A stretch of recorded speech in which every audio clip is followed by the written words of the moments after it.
Everyone, আমরা তো অনেক রকম সবজি খাই।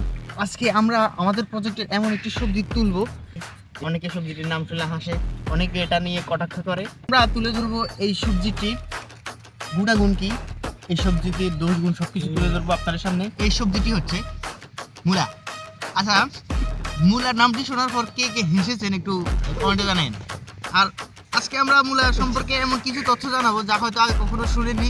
এতে আমরা তাই লেচা করে কি এই বেটা ভিডিওতে ডিস্টার্ব করে ভিডিও। মূলাটি দেখুন কি সুন্দরভাবে ছড়িয়ে আছে, যেন মনে হচ্ছে খুব সুন্দর একটি ফুল। এখন আমরা এই মূলাটি তুলবো। মূলা দিলে কেটে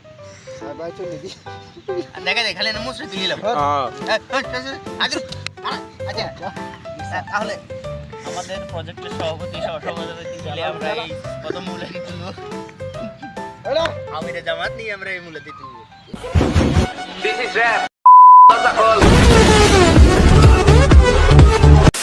এখন আমাদের প্রজেক্টের সভাপতি সহসভাপতি যত ভাই বন্ধু আছে সবাই মিলে এখন এই মূলাটি তুলবে জমি থেকে।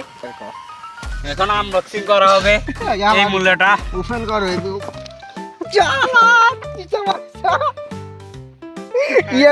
এত ছোট ক্যামেরা দেখুন, একদম বিষ মুক্ত সতেজ মূলা। নিজের হাতে লাগানো সবজি যখন এভাবে সামনে থেকে বড় হতে দেখি তখন অন্যরকম একটি তৃপ্তি লাগে। চলুন শুরু করি আমাদের গুণাগুণ পর্ব।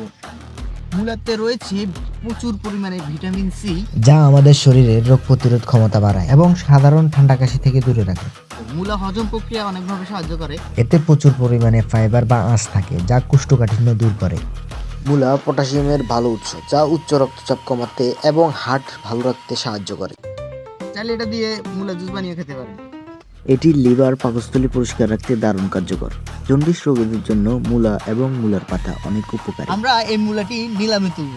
আমাদের যে প্রজেক্টের সদস্যদাতা সভাপতি যারা আছে তাদের মধ্যে মূলাটি নিলামে তুলব। যারা এই মূলাটি সর্বোচ্চ দামে কিনতে পারবে বা যে এই মূলাটি সর্বোচ্চ দামে কিনতে পারবে তাকে আমরা এই মূলাটি হস্তান্তর করব। আর কৃষককে ভালোবাসা।